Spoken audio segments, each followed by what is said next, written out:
since very early in my youth, I believed in something beyond this all.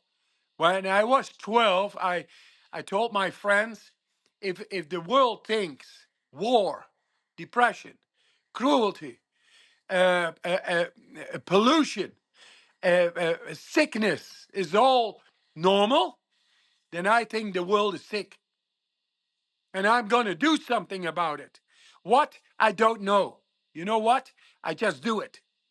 And there it started. I started to become interested in philosophies, traditions, into disciplines. And from 12 to 17, I've been doing that. It made me go in my head a lot. And it was this Sunday morning that I was out in the park.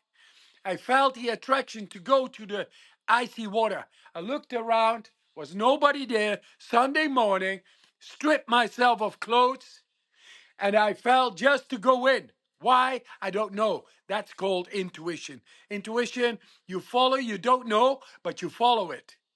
Because it's a clairvoyant moment with yourself.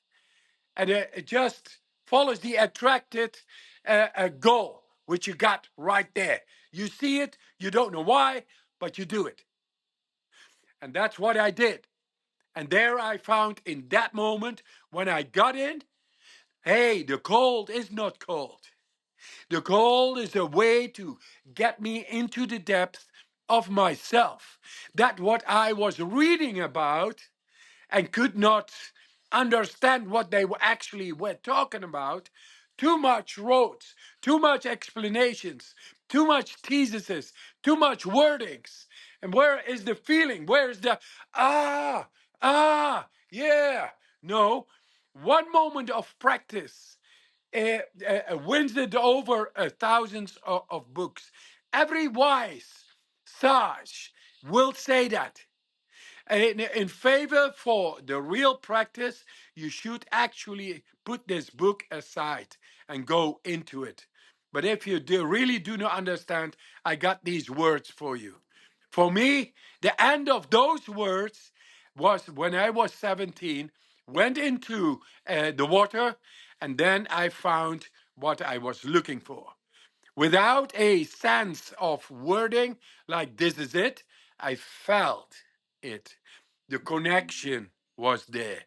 And I think a lot of millions of people practicing this now, they also feel the same. It's there. It was not cold, what I felt. But don't go into icy water. It's lethal. It's dangerous.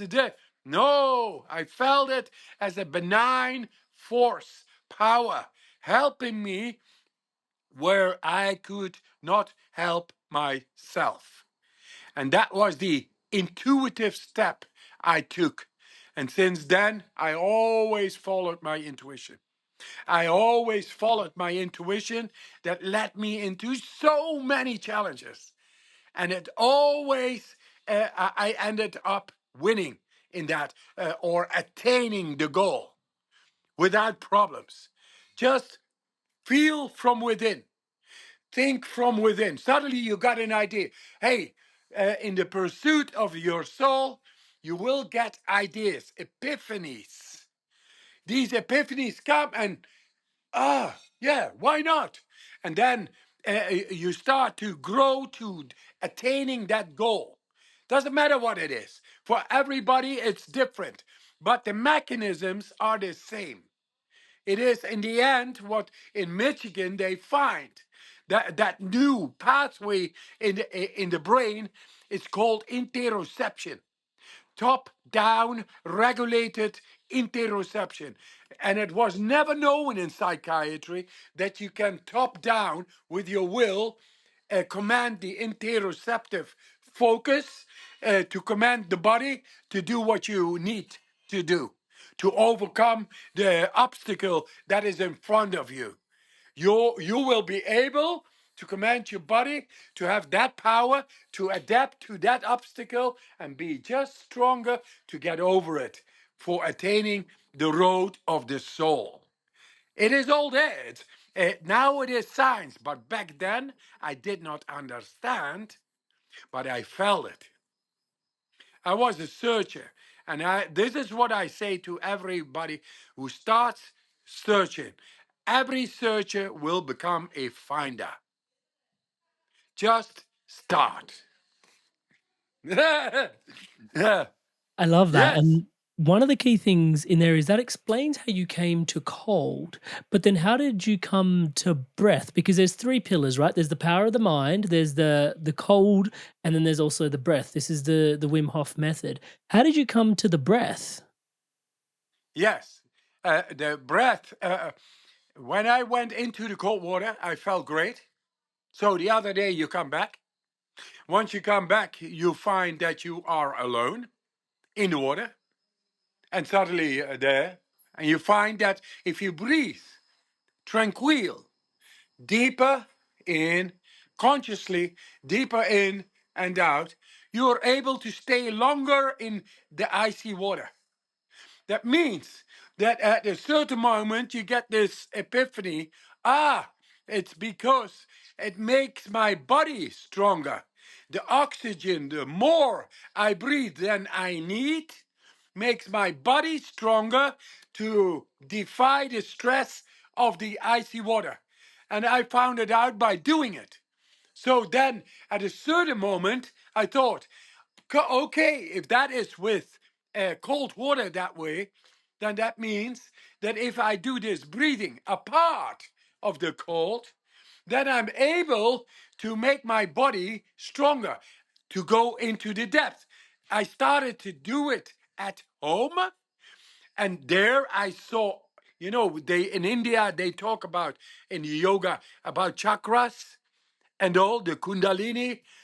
There I saw all the time, every morning, all these vibrant knots of neurological, hormonal knots in the body, fully on, fully on. One, two, three, four, five, boom, wow, all the time. That was the breathing. And of course, I went on for years doing that until I was fully bored with it. Because in the end, we are not here for our own realization. We are here to take care of our families. I could, with all that power, I could not help my wife back then. So, how much is that power?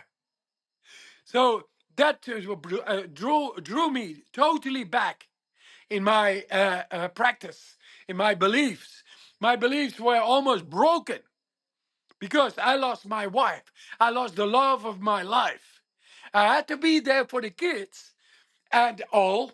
So there I started intuitively to go more into the icy water and stop the agony, survive and grow. And newly I grew, and then I found myself with the power to heal myself of this agony. And then I came to the conclusion, hey, if I can help myself, I can help others too. And I've seen a lot of agony. I've seen a lot of people with a lot of anguish and anxiety. And all the time I helped them with very simple words, with a conviction based on real experience. And that made me able to learn from other people's embedment how to deal with trauma, with sickness. Asthma came in, Crohn's disease came in, arthritis came in, all these things. And you see, embedment all the time. So you're only growing. If you are not stopped, you will grow on and on and on, and you become bigger. And at a certain moment, I came in contact with the television and with the scientists, and they took me on. And then I showed in my first big physiological experiment for 80 minutes in the ice a complete different physiological outcome than they expected or understood in medical science. Hey there, Inspired Evolutionary. If you absolutely loved this, well, then here's a full conversation with this guest on the Inspired Evolution podcast. Check it out now.